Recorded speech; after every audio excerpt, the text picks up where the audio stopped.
है वो मुल्क और कौम के बेहतरीन मफाद में। ये जनरल मुशर्रफ भी यही समझते थे। सुप्रीम कोर्ट अगर ये कह दे तो जनरल मुशर्रफ का समझना कोई मायने नहीं रखता। क्या जनरल मुशर्रफ ने सियासी दबाव डाल के लोगों के मुकदमात खत्म करवाए?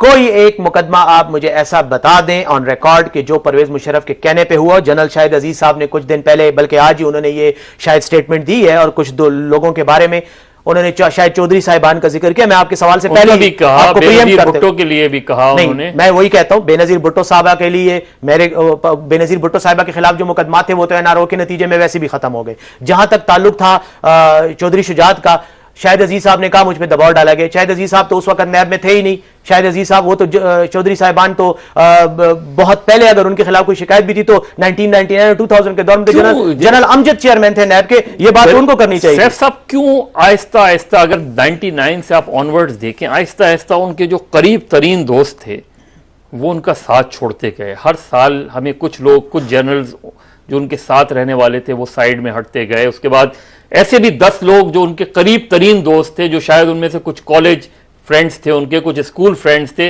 उन्होंने एक अपील शाया की और उन्होंने दरख्वास्त की जनरल मुशर्रफ से, बीइंग ए फ्रेंड, कि आप इख्तिदार से अब हट जाएं। किसी की बात सुनने को तैयार नहीं। मजहर साहब, उसमें कई ऐसे लोग थे कि जब परवेज मुशर्रफ साहब से उनको जाती फायदे मिले थे, जब वो गवर्नर थे, जब वो वजीर दाखिला थे, जब वो कोर कमांडर थे, जब वो वजीर फलां थे और वजीर फलां थे, उस वक्त परवेज मुशर्रफ उनके आगे एक फरिश्ता था।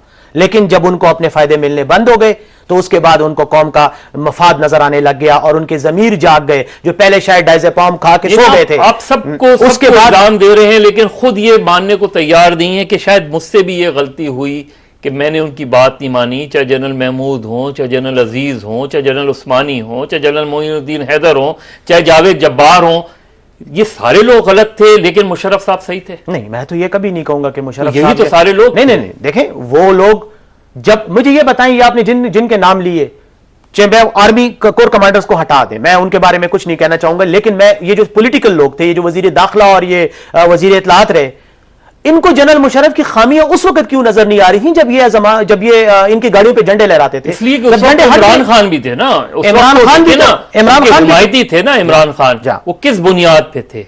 वो इसी बुनियाद पे थे ना कि आपने अलम उठाया था करप्शन केसेस को एक्सपोज करने का, लोगों को सजा दिलवाने का, करप्शन में मुलविस लोगों को, लेकिन आप तो अपनी पॉलिटिकल गवर्नमेंट्स को जो है वो बनाने में लगे रहे। मजहर साहब, इमरान खान साहब को मैं नहीं कमेंट करना चाहूंगा, लेकिन बाज लोगों को ख्वाब में छींचड़े नजर आते हैं बिल्लियों को, और बाज लोगों को ख्वाब में वज़ीरात उज़्मा की कुर्सियां नजर आती हैं। ये भी प्रॉब्लम्स होते हैं, इसलिए बाद में जब वो कुर्सी नजर आनी गायब हो जाती है तो इल्जामात आते हैं। लेकिन करप्शन का जहां तक ताल्लुक है, देखें परवेज मुशर्रफ ने इदारे बनाए, तो करप्शन में लोगों को पकड़ा गया, उनको जेलों में डाला गया और फिर छोड़ा गया। आप देखें ना, आपको सिर्फ बड़े लीडर नजर आ रहे हैं, आप उन लोगों को भी देखें, वो जो गवर्नमेंट ऑफिशियल्स थे, जो बाकी लोग जो कन्विक्ट हुए, जिन्होंने सजाएं भुगती, जिनसे असासे जो है हुकूमत को वापस किए गए, करोड़ों अरबों रुपए, और हुकूमती खजाना में कन्विक्टेड लोग भी आए। और जहां तक प्ली बार्गेन की क्लीन चिट का ताल्लुक है, नहीं, आप ये नहीं कह सकते। कोरिया का कानून देख लें, ऑस्ट्रेलिया का देख लें, प्ली बार्गेनिंग एक प्रॉपर तरीका होता है करप्शन व्हाइट कॉलर केसेस में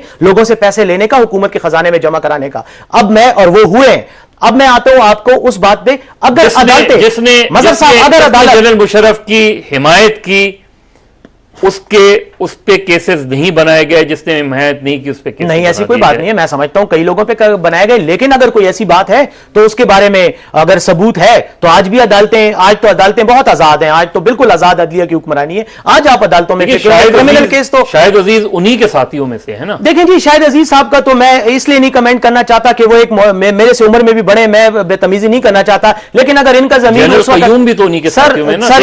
सर मेरी बात, घर का बेदी जब बोलना शुरू कर, सर घर का बेदी उस वक्त क्यों बोलता है कि जब घर के बेदी की जेब में तनख्वाह का चेक नहीं आ रहा होता तो उसको बोलना याद आ जाता है। मैं तो यही आपको कह रहा था कि क्या इनका जमीर उस वक्त डायज़ेपाम खा के सो रहा था जब ये इक्तदार में थे, और ये सारे लोग, ये सारे लोग क्या इससे तो ये साबित होता है कि उनके साथ जितने लोग थे वो सब मफाद परस्त थे।